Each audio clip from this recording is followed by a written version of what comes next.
C'est un plaisir pour moi de vous retrouver, mesdames et messieurs, pour la présentation de cette émission, une émission consacrée aux événements saillants qui ont marqué l'année 2023 sur le plan politique, 2023 qui touche à sa fin, 2024 s'annonce, l'heure est donc au bilan.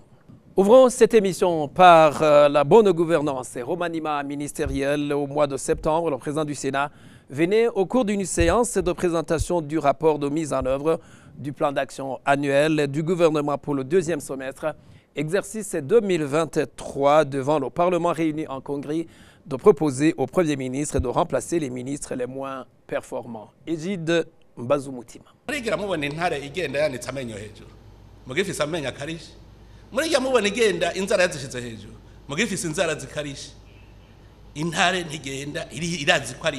Nous sommes au mois de septembre, de retour des États-Unis d'Amérique, précisément à New York, où il a représenté le Burundi à la 78e session de l'Assemblée générale des Nations unies. Le chef de l'État, Évariste Ndayishimiye, a rassuré les Burundais qu'il n'a pas eu peur des rumeurs qui circulaient sur les réseaux sociaux. Des rumeurs selon lesquelles un coup d'État était en cours de préparation en son absence. Le chef de l'État s'est comparé au lion pour rassurer les Burundais. Selon le numéro 1 burundais, le lion jouit d'une force si puissante. Il est armé de dents et de griffes si redoutables que presque tous les animaux le fuient avec un profond sentiment d'effroi. Et pourtant, il ne le manifeste pas parce qu'il sait qu'il est le lion, le roi des animaux. Le lion, c'est l'emblème du Burundi. Nous devons donc agir comme le lion, un animal qui ne tremble pas devant n'importe quelle situation. Il sait qu'il doit tout arranger, a dit le président Évariste Ndayishimiye, avant de préciser que ces rumeurs étaient diffusées par ceux-là même qui ont sali l'image du Burundi jusqu'à la prise des sanctions économiques, notamment par l'Union européenne en 2016. Le chef de l'État a alors appelé les Burundais à ne plus croire aux rumeurs. Quelques jours après, au cours d'une séance de présentation du rapport de mise en œuvre du plan d'action annuel du gouvernement pour le deuxième semestre, exercice 2023 devant le Parlement réuni en congrès, par une métaphore, le président du Sénat a proposé au Premier ministre de remplacer les ministres les moins performants. Après ce constat amer, le Premier ministre Gervais Ndirakobucha a tenu à demander pardon pour des réponses peu convaincantes des différents ministères, tout en indiquant qu'il n'assure que la coordination. Le président du Sénat, Emmanuel Sinzo Hagera, a comparé le Premier ministre à un coach d'une équipe. D'après lui, un coach doit faire un réaménagement afin de remporter la victoire. Et s'il n'est pas satisfait des prestations de certains joueurs, il doit procéder à leur remplacement et les mettre sur le banc de touche. Aussitôt proposé au palais des congrès d'Okigowe, aussitôt mis en exécution. Un remaniement ministériel a été annoncé dans la soirée le même jour. Le ministère de la Santé publique a été confié au docteur Lidwine Evaladahana. Prosper Dodiko a été nommé ministre de l'Environnement, de l'Agriculture et Élevage. Et le portefeuille du ministère de la fonction publique est revenu à Veniste Muyabaga. Gervais Abayeho s'est vu confier le ministère des Affaires de la communauté est-africaine, de la jeunesse, des sports et de la culture. Ces 4 nouveaux membres du gouvernement ont prêté serment le lendemain à l'hémicycle de Kigowe, conformément à l'article 138 de la Constitution du Burundi, devant le président de la République, son Excellence Évariste Ndayishimiye, le Parlement et la Cour constitutionnelle. Poursuite de la campagne de moralisation des Burundais autour du patriotisme afin que ces derniers s'imprègnent de la vision du gouvernement d'un Burundi émergent en 2040 et un Burundi développé en 2060. Le chef de l'État, Évariste Ndayishimiye, a pris le devant pour mobiliser les différentes couches de la population burundaise, à commencer par les hauts cadres et des cadres nommés par décret, les autorités administratives, militaires et policières. Jean-Marie Vianney, Mawiniman. Les hautes autorités du pays, en tête le chef de l'État Évariste Ndayishimiye, son vice-président Prosper Bazombanza, le premier ministre Gervais Ndirakobucha, les présidents des 2 chambres du Parlement ont suivi au cours de l'année 2023 les séances de moralisation à l'intention de différentes couches de la population burundaise. L'objectif était de mobiliser les compatriotes, notamment à s'imprégner collectivement de la vision du Burundi, pays émergent en 2040 et pays développé en 2060. C'est dans ce cadre que le président de la République Évariste Ndayishimiye a rencontré au mois de juin les hauts cadres et cadres de l'État nommés par décret en vue de l'éveil de la conscience des leaders par rapport aux devoirs qui leur incombent, étant au service du peuple. Dans toutes ces rencontres, Le président de la République a toujours souligné qu'un bon leader doit être guidé par les principes et du respect du timing dans l'implémentation des programmes et projets du pays, la bonne gestion de la chose publique dans l'intérêt du peuple, la promotion de l'amour de la patrie et la prise en conscience qu'ils sont soumis à une obligation de résultat. Les dirigeants burundais doivent savoir que le peuple est le fondement de tous les pouvoirs publics, a martelé le numéro 1 burundais qui a signifié aux différents responsables présents dans ces différentes rencontres qu'ils sont appelés à être les porte-flambeaux du changement, en protégeant les richesses du pays et en rejetant les anciennes habitudes liées à la corruption, l'injustice, l'idolâtrie, la dépendance vis-à-vis de l'extérieur et l'esprit mercenaire dans les services publics, ce qui permettra d'atteindre l'émergence du pays en 2040, a-t-il indiqué. Dans ce même ordre d'idées, les membres du gouvernement ont effectué des descentes sur terrain dans les différentes provinces du pays pour recueillir les doléances de la population afin de trouver des solutions appropriées, et ce dans les plus brefs délais. La subdivision territoriale du Burundi est passée de 18 provinces à 5 au cours de cette année 2023 et la mairie de Bujumbura. Il s'agit des provinces de Buhumuza, Bujumbura, Burunga, Butanyerera et Gitega. Ce découpage administratif sera effectif en 2025.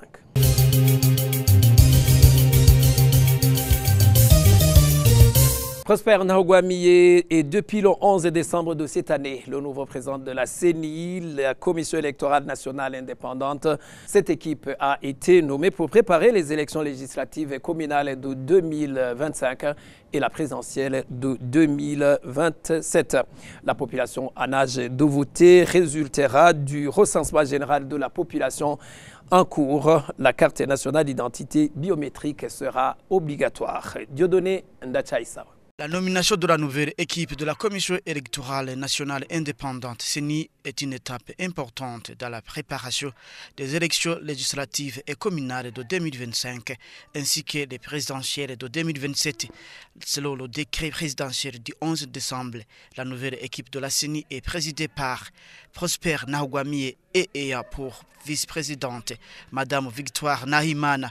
Les autres commissaires sont François Wizimana qui sera chargé de la communication et de l'éducation électorale dans cette équipe, Madame Odette Bizumuremyi qui sera chargée des finances et de l'administration, Léonidas Ndayiragije sera chargé des opérations, de l'informatique électorale et de la maintenance des équipements. Sylvestre Nyandwi est chargé des affaires juridiques et du contentieux électoral, tandis que Gabi Bougaga sera chargé de la logistique électorale et des approvisionnements. Aussi de cette nouvelle commission électorale nationale indépendante. Cette équipe a été nommée après avoir été approuvée séparément par les deux chambres du Parlement. Mais leur approbation a été décriée par certains députés du parti CNL pro Agatogwasa qui ont boycotté la séance, protestant contre ce qu'ils ont qualifié de violation de procédure. Ils ont indiqué que la procédure a été renversée. Pour ces députés du CNL, cette équipe devrait être approuvée par l'Assemblée nationale, puis par le Sénat, et non le contraire, selon l'article 91 de la Constitution. L'année 2023 a été une année de réconciliation à l'IPRONA, le parti du prince Louis Rwagasore, après plusieurs années de déchirure. Une fronde au parti CNL avec des cadres qui ont adressé une correspondance au président du parti Agatogwasa, l'accusant de même mise sur la gestion du parti. Au sein des DFDD, 3 secrétaires nationaux ont été élus pour redynamiser le parti de l'Aigre. Plus d'anciennes, Timay. Le parti CNDD-FDD s'est doté au mois d'octobre de 3 nouveaux secrétaires nationaux. Doriane Munezero a remplacé Nancy Ninette Mutoni au poste de la chargée de l'information. Karini Mbarushimana a pris la place de Godelieve Ninina Hazwe en charge de la culture et des traditions, ainsi que Denis Karera qui est venu gérer les ligues du CNDD-FDD en remplacement de Lazare Mvouye-Kouré. Les responsables du parti CNDD-FDD au niveau des 5 nouvelles provinces et 42 nouvelles communes, selon le nouveau découpage administratif, ont été élus au cours de cette année 2023. Au parti du prince Louis Rwagasore, l'année 2023 a été une année de réunification entre les militants du parti UPRONA, longtemps divisés en plusieurs ailes. Les camps d'Évariste Ngaï Mhenda et d'Olivier Nkurunziza, actuel président du parti Prona, reconnu officiellement, se sont réunifiés au mois de mai pour redynamiser le parti de l'indépendance. Les deux camps se sont réunis à la permanence nationale du parti. Au parti CNL, l'année 2023 a été une année de division. Des députés et cadres du CNL ont publié une correspondance adressée aux militants pour dénoncer la mainmise d'Agathon Rwasa sur le parti et demander le respect des règles du parti. L'ensemble des signataires furent écartés des postes qu'ils occupaient au sein du bureau politique et du parti CNL par Agathon Rwasa. Celui-ci a évoqué des militants du parti qui ont voulu enfumer le parti. De leur côté, ces anciens responsables ont au contraire défendu que l'accès à un certain nombre de réunions du parti leur était désormais interdit. Au cours de l'émission publique du mois de juin, le ministère de l'Intérieur a déclaré que son ministère reconnaît les organes dirigés par Agathon Rwasa, ce qui a mis fin à ce feuilleton.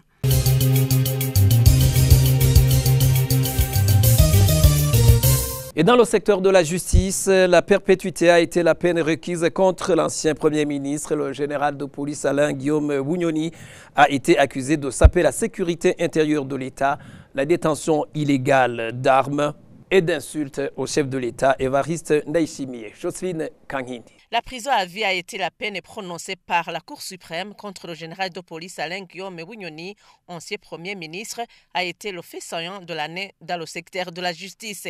L'ex-chef du gouvernement a été accusé de saper la sécurité intérieure de l'État, de détention illégale d'armes et d'insultes au chef de l'État Évariste Ndayishimiye. Il a comparu en compagnie de 6 co-accusés de le colonel de police Désiré Ouamahoro, ancien commandant de la brigade anti-émet, et Samuel Destiné Bamfumukeko ont écopé d'une prison ferme de 15 ans. L'année 2023 a vu aussi l'éjection du procureur général de la République, Sylvestre Nyandwi. En poste depuis 2016, Nyandwi a été remplacé par Léonard Manilakiza. Le chef de l'État Évariste Ndayishimiye aurait préféré Léonard Manilakiza pour poursuivre sa politique de réformer le secteur judiciaire, un secteur qui ternit l'image du pays au regard des partenaires nationaux et internationaux. C'est pour cette raison que le ministre de la Justice a organisé des réunions dans presque toutes les provinces du Burundi pour sensibiliser les magistrats à changer de comportement pour redorer l'image de ce secteur qui est le poumon de la cohésion sociale au Burundi. Au cours de l'année 2023, le Burundi a poursuivi la libération des prisonniers dans le cadre d'une grâce présidentielle. Le président burundais a ordonné la libération d'un quart de la population carcérale afin de désengorger les prisons. Au mois d'avril, 56 prisonniers de la prison de Gitega ont été libérés, une opération qui a résulté d'une campagne d'inspection des parquets et prisons ayant duré 2 mois, février et mars 2023, en vue de recenser les détenus éligibles à la liberté provisoire. Le procureur général de l'époque, Sylvestre Nyandwi, leur a demandé de continuer à répondre aux convocations des parquets pour que leurs dossiers judiciaires puissent être instruits et fixés devant les juridictions.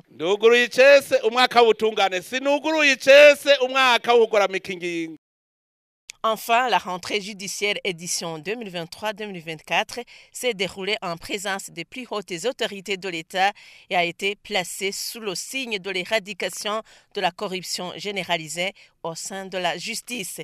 Le thème retenu cette année est « Le jugement juste et opportun, socle du développement de la nation ». Au mois d'avril, la Cour suprême siégeant en chambre de cassation à Bujumbura a, dans son audience publique, prononcé un arrêt qui casse et annule les jugements rendus par le Conseil de guerre de Gitega et de Bujumbura au cours des événements de 1972. La Cour suprême a ainsi déchargé la mémoire des condamnations encourues par ces personnes. Ida Marie Nyonghuru. Au cours de cette année 2023, la Commission Vérité et Réconciliation CVR a poursuivi sa mission de recherche de la vérité pour réconcilier les Burundais. Au mois de mars, la CVR a passé à la phase des audiences publiques pour les événements de 1972. Au mois d'avril, la Cour suprême siégeant en chambre de cassation à Bujumbura, dans son audience publique, prononçait un arrêt qui casse et annule les jugements rendus par le Conseil de guerre de Gitega et le Conseil de guerre de Bujumbura en 1972. Dans ce même arrêt, la Cour suprême décharge la mémoire des condamnés des condamnations prononcées contre eux et décide que tous les actes posés dans le cadre de ces jugements soient annulés ainsi que tous les effets qu'ils ont produits. Ces jugements sont coulés en force de choses jugées et ont été exécutés. Mais le ministère public ayant constaté que ces jugements ont été émaillés de nombreuses irrégularités, s'est pourvu en cassation et annulation. Des personnes ont été condamnées à masse en les qualifiant d'avamendia, puis exécutées et spoliées de leurs biens en violation des règles et principes qui gouvernent un procès pénal. Pour la Cour, de tels jugements méritaient d'être cassés et annulés, ainsi que tous les effets qu'ils ont produits. En prononçant l'arrêt de la Cour, le juge a précisé que comme la cassation et l'annulation de ces jugements intervient plusieurs années après l'exécution des condamnés, la Cour suprême ne pouvait que décharger la mémoire des condamnations en cours. En outre, la Commission Vérité et Réconciliation a présenté le rapport d'étape au mois de septembre devant le Parlement réuni en congrès. Les enquêtes menées en 2022 par la CVR dans les provinces de Bubanza, Cibitoke, Ngozi, Kayanza, Cankuzo, Ruyigi, Bujumbura et Rutana nous ont permis de découvrir de nombreuses informations et parfois particulières à chaque province, a fait savoir Pierre Claver Ndaïcharie, président de la Commission Vérité et Réconciliation, lors de la présentation du dit rapport. Le Parlement a déclaré avoir reçu et adopté le dit rapport et invite les Burundais à éviter la globalisation tout en rappelant que la responsabilité pénale reste individuelle. Parlons maintenant du chapitre des droits de l'homme.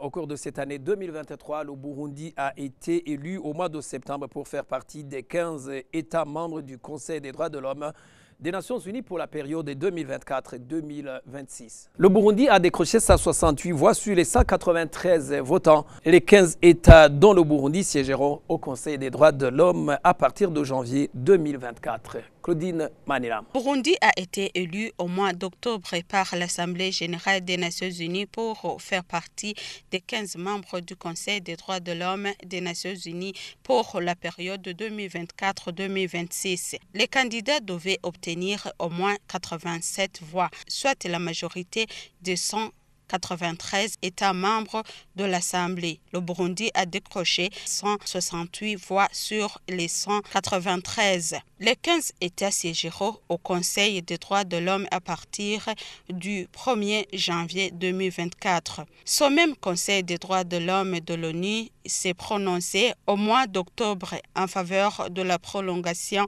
du mandat de son rapporteur spécial des droits de l'homme sur le Burundi. La Commission nationale indépendante des droits de l'homme a présenté au mois de janvier son rapport annuel d'activité exercice 2022, tel que contenu dans ce rapport. Sur les 428 saisines et autosaisines traitées, 287 ont été déclarées recevables, soit 69,3% contre 131 jugées irrecevables, soit 30,6%. La province d'Ongozi vient en tête avec 92 cas, suivi par la mairie de Bujumbura qui a totalisé 86 interventions. La CNIDH, c'est également l'autonomisation de jeunes rapatriés, une voie d'accès aux solutions durables des rapatriés au Burundi. C'est dans ce cadre qu'un atelier de formation a été organisé au mois de février à Gitega par la CNIDH en collaboration avec le HCR, justement pour sensibiliser les jeunes rapatriés afin qu'ils soient indépendants économiquement, sans compter sur l'aide extérieure. La CNDH a en outre organisé des ateliers de formation à l'endroit des présidents des tribunaux de résidence en province du nord du pays, à savoir Kirundo, Ngozi, Kayanza et Muyinga. Les aspects des droits de l'homme, la lutte contre la corruption pour asseoir l'équité était l'objectif de la formation qui a été organisée au mois de mars à Kayanza. L'année 2023 a été placée sous le signe de la redynamisation des relations diplomatiques entre le Burundi et ses partenaires pour redorer l'image du Burundi dans le concert des nations. C'est pour cette raison que les hautes personnalités du Burundi ont visité les 4 coins du monde entier. Prosper Bizimana. Plusieurs missions ont été conduites à l'étranger par les hautes autorités du pays, à commencer par le numéro 1 burundais Evariste Ndayishimiye, le vice-président de la République Prosper Bazombanza et le premier ministre Gervais Ndirakobucha.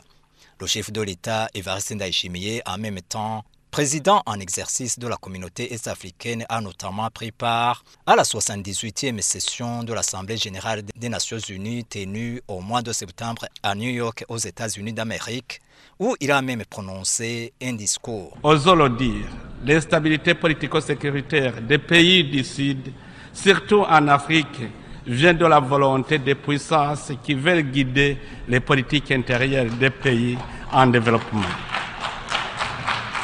L'Afrique en particulier, étant devenue le terrain d'affrontement géopolitique de grandes puissances, elle enregistre toujours des années de retard en temps de développement économique.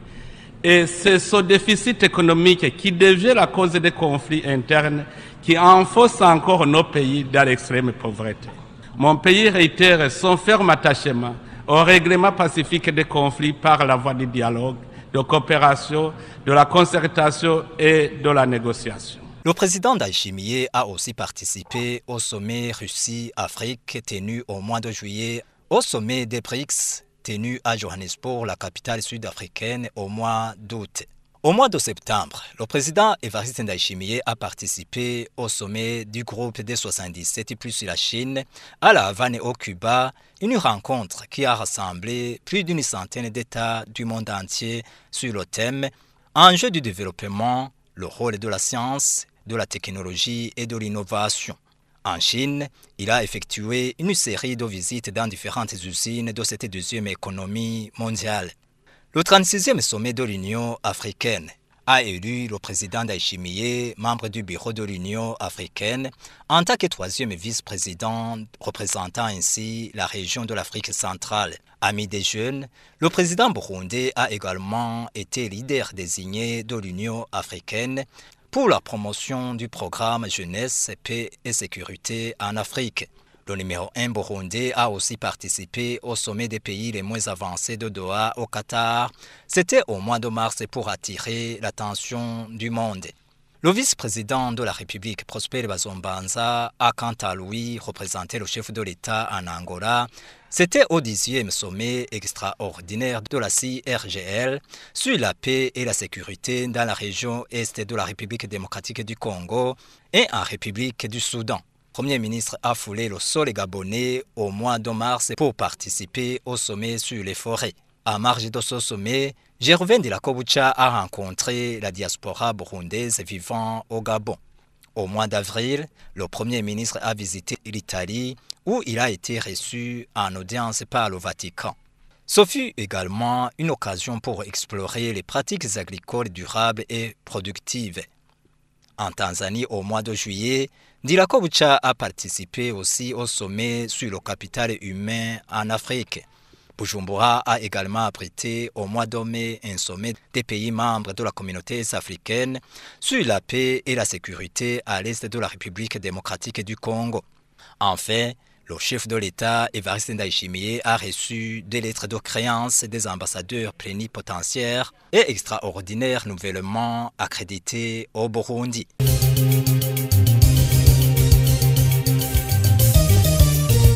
L'année 2023, c'est aussi le rapatriement des filles et fils burundais qui ont pris refuge à l'étranger suite aux événements qui ont endeuillé le Burundi. Le patron du commissariat des Nations Unies pour les réfugiés, Filippo Grandi, a visité le Burundi au cours de cette année. Il a annoncé une enveloppe de 40 millions de dollars américains pour faciliter les opérations de rapatriement. Au mois de mars, 310 rapatriés ont regagné le Burundi en provenance de la RDC. Ils étaient réfugiés dans les cas de Rusenda et Mulembwe. À la frontière burundo-congolaise de Gatumba, ces Burundais ont été accueillis par le directeur général en charge de la réinsertion et de la réinstallation des réfugiés au ministère de l'Intérieur, du Développement communautaire et de la Sécurité publique. Ces réfugiés ont été par la suite conduits au centre de transit de Gihanga où ils ont passé quelques jours avant de regagner leurs milliers d'origine avec un paquet retour en vivres et non-vivres et de l'argent. Au mois de juin, un autre groupe de rapatriement en provenance du Malawi a regagné la terre natale. Ces Burundais ont exprimé leur sentiment de satisfaction à leur arrivée à l'aéroport international Melchior Ndadaye de Bujumbura. Surtout qu'ils vivaient dans des conditions difficiles au Malawi. Un paquet retour et $200 leur ont été remis avant d'être conduits dans leurs milliers d'origine.